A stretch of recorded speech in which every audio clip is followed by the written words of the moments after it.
મેં હમણાં મકાન લીધું, વાણિયાનું મકાન છે. ઓ એની તમે દાતારી જુઓ વાણિયાની.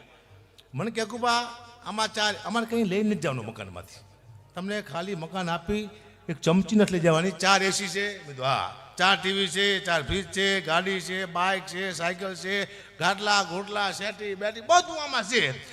અમે ખાલી 2 ગ્લાસ લઈ જઈશું. મેં કેમ કે મારા ભાણિયાના 2 ગ્લાસ બહુ વાલા છે, બાકી બધું મેં મૂકીને જઈશું. મેં કીધું સાહેબ ધનશે તમને કીધું કાં કીધું તમારામાં અમારામાં કેટલો ફેર છે. તમે ખાલી 2 ગ્લાસ લઈને જવાનો છો, અમે હોત તો ખાલી 2 ગ્લાસ મૂકીને જ જાત, બાકી બધું લઈ જાત. અમે એટલું બધું મૂકી જ નહીં કે આટલા ગોરડા. અમે શું વાત કરો, દુઃખની વાત છે. રસિયો પાલો રંગ રેલિયો, ઘરે જવું ગમતું નથી પણ જવું તો પડશે. દુઃખની વાત, જવું પડશે. શબ્દો અદભુત છો આના, મગજ દોડા જેવા શબ્દ છે. હું તો બેઠો બેઠો મંથન જ કરતો હોઈશ છું. આ ગીત બન્યું 50-60 વર્ષ થઈ જાય છે. કોઈ સારા વ્યક્તિએ બનાવ્યું છે ગીતને. શબ્દો કેવા છે? રસિયો રૂપારો રંગ રેલિયો. રસિયો રૂપારો બરોબર, રંગ રેલિયો એટલે છેલ્લી કક્ષાનો થાય. ઓ એની પછી જોગ ન જોતા કહા રંગ રલિયા કરે, ઈ રસિયો રૂપારો રંગ રેલિયો. એ જે તે વાત નથી, મને ખબર છે. હું બેઠો બેઠો મંથન જ કરું છું. શું વાત કરો છો? અને ઘરે જવું ગમતું નથી. રંગ રેલી હોય ને ઘરે જવું ગમતું ન ગમે.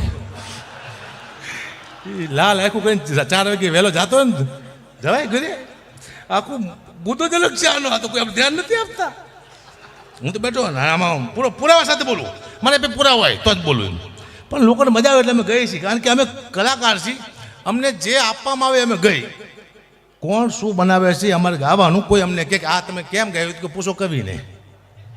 કવિનો વાંકો આમાં અમારો વાંક જ. અમને કોઈ પણ અત્યારે ગીત આપે એટલે બને નાખવું, એનો અર્થ ન સમજવા બેવું, કારણ કે એનો અર્થ કવિ સિવાય કોઈને ખબર ન હોય. 4-5 અર્થ થતા હોય કોઈ પણ વસ્તુના, એ કવિને જ ખબર હોય. એ કવિ તમને સમજાવી શકે, અમે ન સમજાવી. અમારે કામ જ નથી આવ્યા. દુઃખની વાત છે પણ અમારે કરવી પડશે. જજ સાહેબ મજામાં? પ્રતાપ બાબુ વાહ. હમણે સોનલબેને કીધું કીર્તિદાનના હારા છે, એમના ભાઈ છે, એ કે અકાપા તને મામાજી સસરા થાય. મારો ભાણે જમે છે. મેં તો બહુ મોટી વાત કહેવાય. હું જેને મામાજી સસરા થઉં ને એટલે ના ભાઈ ખુલી જાય કહેવાય.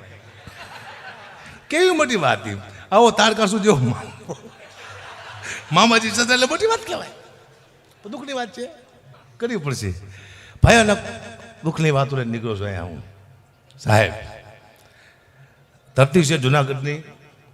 અહીંયા હમણાં એક કલાકાર, હું જગ્યાએ પ્રોગ્રામે ગયો ને, એક કલાકારે 2 કલાક ગાયું, લગભગ 15-20 ભજન ગાયા. ઊભો જ નથી થતો. પાછો છેલ્લે બંધ કરીને કે હવે હું એક ભજન છેલ્લું ગઈશ કે રૂખડ બાવા. એક ભાઈ કે હવે ઉખડ બાવા હો. હવે 20 ભજન થયા, ઉખડો હોય કે. દુઃખની વાત છે પણ કરવી પડશે. ઘણી વાતો દુઃખની લઈને બેઠો છે હું. આનંદ કરાય બાકી જીવનમાં કાંઈ છે નહીં સાહેબ. મારો છોકરો છે, એને મેં હમણાં એક નાની સાયકલ લઈ આપી હતી. એ નાની સાયકલમાંથી પછી હું ખુદ બેઠો એકવાર. પછી મારા દીકરાને મેં પૂછ્યું, મેં બેટા હું તારી નાની સાયકલમાંથી બેઠો છું, હું કેવો લાગુ છું? મને કે પપ્પા તમને ખોટું લાગશે. મેં તો નહીં લાગે, તું ખાલી કે બેટા હું તારી નાની સાયકલમાંથી બેઠો છું, કેવો લાગુ છું? પછી ને મને કીધું પપ્પા તમે મારી નાની સાયકલમાંથી બેઠા છો, તમે એવા લાગો છો જાણે બહુચરમાંના કુકડામાંથી મહિષાસુર બેઠો એવું લાગે. મને મહિષાસુર કીધું મારા છોકરાએ. અને મારો છોકરો ખોટું બોલે લાગતો જઈશું ને કે છોકરો ખોટું ન બોલે, એ મને ખબર છે. અને એક સમય એવો હતો, ઘણા મારા મિત્ર રાજપૂતો બેઠા છે. રાજપૂતો છે ને પેલા પ્રતાપદાન ગઢીના ખાટલે નહોતો બેહતા. એક સમય એવો હતો, ગઢીના ખાટલે રાજપૂતો નહોતો બેહતા કોઈ દિવસ. શું કરવા? અમારા ખાટલામાં શોર્ટ આવતો હતો ના. અમારી દીકરીઓ છે ને ખાટલાને પોતાની હાડીની ખોળથી ભરતી. એટલે એમ કહેતા રાજપૂતો કે ગઢવીની દીકરીની હાડી માથે આપણે ન બેહાય ને ઓરડીનું અપમાન થાય, આટલી ઇજ્જત રાજપૂતો અમારી રાખતા હતા. બાકી અમારા ખાટલામાં શોર્ટ બોટ નહોતું આવતું કે રાજપૂતો નહોતું બેહતા. હું તો આ છે. એટલે સમય પ્રમાણે બધા કલાકાર જાજા બાકી. એટલે મને કીર્તિદાનને કીધું એ કે તને મજા આવે ત્યાં બોલ, પણ મને તો મજા આખી રાત આવે, પછી બીજા કલાકારને મજા ન આવે. હું તો કલાકાર ગાતાનો વિચાર કરતો, આમ ગાતા હોય ને અમારા હાલ ના પૂછો, પૂછવા છે હાલ તમે એટલા 2 હાલ શું લેવા? પૂછતું તારા હાલ ક્યાં કે પૂછવા જ પડે હાલ. મેં કોઈ આજે દુઃખના ગીત ન ગયા સાહેબ. જેવું ગાવ જેવું વિચારો તમારા ભવિષ્યમાં તમારા જીવનમાં થાય ને થાય. હું કોઈ દુઃખના ગીત ન ગાઉં. જમાનાને ખુશી દેજે, મને હરદમ ગમ દેજે. ના, જમાનાને ગમ દે, અમને ખુશી દે. અમે શું લેવા દુઃખી થઈ? હું ધૂપ બનું, તું સુગંધ લેજે. ના, તું ધૂપ બેન, હું સુગંધ લઉં. હું શું લેવા બળું, તું બેન. હારા નબળા વિચાર નહીં, નબળા વિચાર નહીં કરવા, સારા વિચાર કરો. જેવું વિચારો જેવું ગા એવું થાય. એટલે મજા આવે છે કલાકારો ગાતા હોય ને. હું તો બેઠો વિચાર કરતો હતો, અહીંયા રાજ બેઠો બેઠો ગાતો હતો. પછી અહીંયા આપણે ગોસાઈ સાહેબ બાજુમાં અમારા સાગર. રાજે હું પાડ્યું, રાજે કયું કીધું પાડ્યું કે વાલા તો વાલપનું છે વાંધા. સાગર કે આવશે, મારી ખબર નહીં પડતી કોણ કઈ બાજુ જાય, કોણ આવશે. આ દુઃખની વાત છે, પણ મારા આવો સાગર, આવો. વાહ, સાગરભાઈ છે, અદભુત માણસ છે. હા, હું ઘણી વાર આઈટી સાહેબ કહેતો હોઉં છું, એક જોક્સ કહેતો હોઉં છું, પણ હું કલાકારના જોક્સ એટલે મારું મનોરંજન કરાવતો હોઉં છું. પણ હું જે કહેતો હોઉં છું ને એમાં મારો કોઈ બીજો ભાવ નથી હોતો. હું ઘણી વાર એમ કહું છું કે આવો ધંધો ક્યાંય મેં જોયો નથી. 1 રૂપિયાનું અમારું રોકાણ નથી. 1 સાલ પહેરી કપડાં પહેરીને આવેલા, કદાચ 1 લાખ રૂપિયા નક્કી કર્યા હોય, અમને 1 રૂપિયો ન આપે તમારું જાય છે.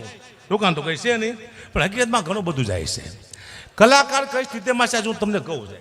અને હું જે બોલું છું આમાં અમારી પાસે પ્રમાણ હોય, એમ સીધા બોલવું નાખી છે. પહેલી વાત તો કલાકાર એક સારો બાપ નથી બની શકતો. એના દીકરાને રમવા લઈ જાય, તેડીને ખંભે નાખે, મેળામાં લઈ જાય, ફરવા લઈ જાય, કલાકાર નથી થઈ શકતો. કલાકાર સારો ભાઈ પણ નથી શકતો. શું કામ? 4 મહિના પહેલા અમે તારીખ લીધી, અમને ખબર નહીં કે અમારા ભાણેના લગ્ન આવવાના છે. અને ભાણેના લગ્ન આવે ઓલી તારીખમાં અમારે જવું જ પડે, એમને પૈસા એડવાન્સ આપ્યો હોય. તો હગા ભાણિયાના લગ્ન હોય, અમે કોકના લગ્નમાં ગીત ગાતા હોઈશું. હારો બાપ, હારો ભાઈ અમે બની શકતા નથી. અમે વ્યવહાર ચૂકી ગયા છીએ. હગાવાળા અમને નથી હકતા પ્રોગ્રામમાં. અમે તહેવાર ચૂકી ગયા છીએ. હાથમ આઠમ દિવાળી અમે અમારા બાળકોને ટાઈમ નથી આપતા. અમે પ્રોગ્રામ લીધા આગળ અહીંયા જવું પડે છે. એટલે ઘણું બધું આમાં ખોયું છે. કલાકોરે અમારા ઉજાગરા રાત સુવા માટે છે. અમે જાગી છીએ કીર્તિભાઈ, કીર્તન કહેતા કે સુવા માટે રાત છે, રાતે સુવા માટે છે, બાકી બધું જાગવા માટે જ છે.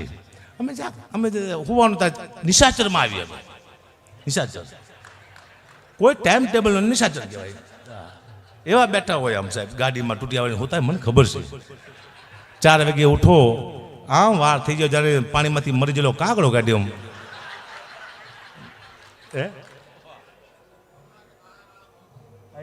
કહું આમાં એવું છે, મારા લાખો ચાહકો છે, મારા એટલા બધા ચાહકો છે. એક મારા ચાહકના ઘરે હું જોયો તો મને જોઈને ગાંડા જેવો થઈ ગયો. હકાપા આવ્યા, હકાપા આવ્યા, પાણીનો તાટ લાવ્યો મારા પગ ધોવા. હવે મારા પગ મેં બેથી ધોયા નતો, એને ખબર હતી નહીં કે હકુભાઈએ પોતાના પગ બેથી ધોયા છે નહીં. મને કે બાપુ તાશમાં પગ મૂકો, તાશમાં પગ મૂકો. મેં તો કારો કારો મય જેવો પગ મૂકો તાશમાં. એટલો બધો પગ કારો છે. બતાવું બતાવું બસ જોઈશો ને તો રોગ થઈ જશે. એટલો બધો પગ કારો છે. મૂકો મેં તાશમાં. મારા દીકરા એવો કહેશો પાણી થઈ ગયું કાતર નાગના ઝેર જેવું કારું મય. મેં તો હારો પીછે તો હમણાં મરી જવાનો. પણ એટલો બધો આશિક નતો, એટલો બધો આશિક નતો. એને હારમાં કે ઝાડમાં પાણી નાખ્યું. બોલો હવામાં ઝાડ ભરી ગયું છે. પાણીનું પોઈઝન કરી નાખે એવા પક્ષી પણ ચાલે છે. આને કહેવાય કૃપા. કૃપા સિવાય ચાલતું નથી સાહેબ. વાહ.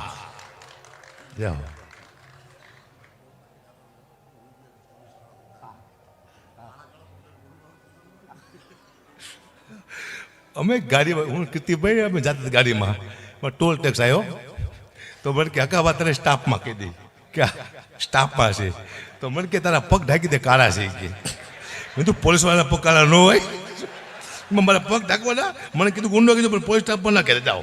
આ તો દુઃખની વાત છે, પણ મારે કરવી પડશે. એટલે પગ ઢાંક્યા જ મેં, પૂછો ને. ઘણી મારી પાસે દુઃખની વાતો છે. બસ જીવનમાં આનંદ કરી લો, બાકી કૃપા વિના ચાલતું નથી સાહેબ. તમને કાંઈ ન આવડતું, તમારું ચાલવા માંડે ત્યારે તમારે એમ નહીં માનવાનું મને કંઈક આવડે છે. તમને કાંઈ ન આવડે, તમે આગળ વધવા માંડો તમારે એમ નહીં માનવાનું મને કંઈક આવડે છે. કોઈ શક્તિ તો છે જે તમને ધક્કો મારે છે. ચાહે મા બાપના આશીર્વાદ, પિતૃના આશીર્વાદ, ગુરુના આશીર્વાદ અથવા તમારી કુળદેવીના આશીર્વાદ, કોઈક શક્તિ તમને ધક્કો મારે તો જ જાઓ એમ. અને બીજી વાત, કલા ગમે એટલી તમારા હોય પણ સપોર્ટ તો જોઈ છે ચાલવા માટે, આગળ જવા માટે. હકાભા ગઢવી હતા, મને બધું આવડતું હતું, પણ સ્ટેજ માથે કોણ પછડાવ્યા મોટા સ્ટેજ માથે? એક જ કલાકાર હતો, કીર્તિદાન ગઢવી સાહેબ.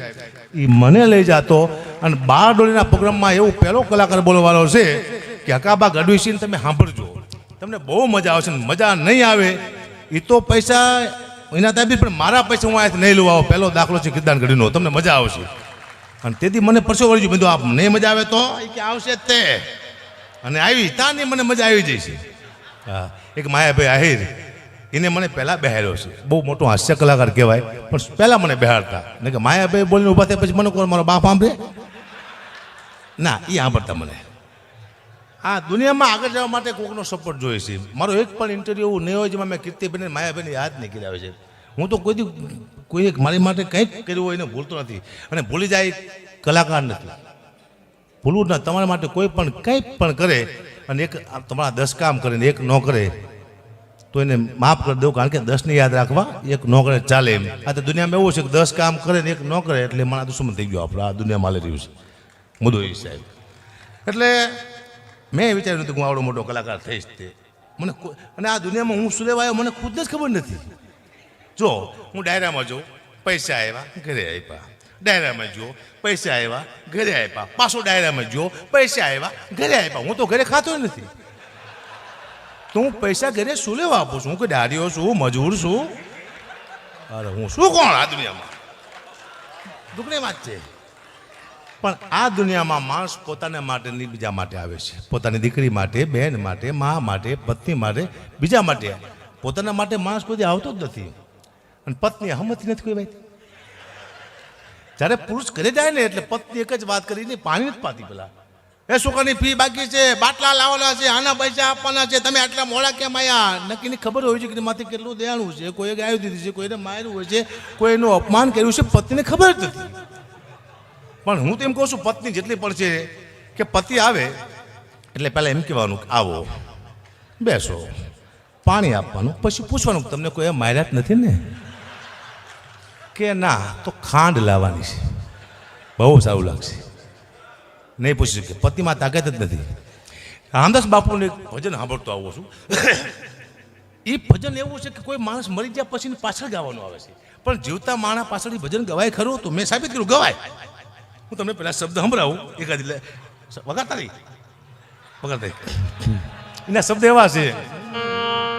જીવન બનું છે ઉદાસ તમારા ગયા પછી, તમારા ગયા પછી, તમારા ગયા પછી. આ મરી ગયા પછી ગવાય છે, પણ જીવતા માણસ માટે ગાવું હોય તો કોની માટે ગવાય? કે જે માણસ પત્નીથી કંટાળી ગયો હોય, ઘરે આવી ગયો હોય, હારી પત્નીની વાત ન કરતો પણ કંટાળી ગયો હોય પત્નીથી, તો એના માટે આ ગાવું કેવી રીતે ગવાય?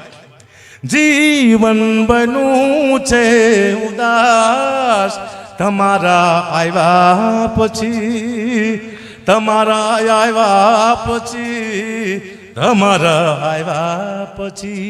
દેણું થઈ ગયું છે હદ પાર તમારા આવ્યા પછી, તમારા આવ્યા પછી. મગજ નથી કરતું હવે કામ તમારા આવ્યા. એવી બાજી ભટકારી બને કરી નાખી. એની માટે ગવાય. સારા માણસો માટે ન ગવાય. આ તો સમજા ને, દુઃખની વાત છે પણ કરવી પડશે મારે.